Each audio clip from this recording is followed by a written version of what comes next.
Alright, sa video na to, pag-uusapan naman natin ang calculating lot sizes based sa stop loss mo. Paano ka ba magka-calculate ng tamang lot sizes base sa stop loss mo? The market is certain. Our analysis isn't correct 100% of the time. So we have to minimize our losses by setting our stop loss at a predefined level. So tayo na mag-a-adjust, kailangan meron tayong tinatawag na safety net.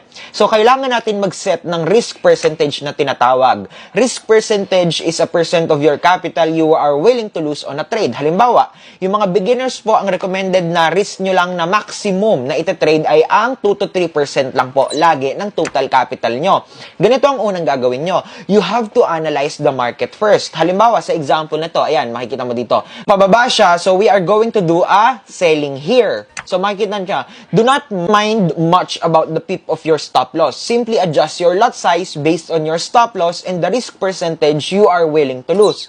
So dito, wag nyo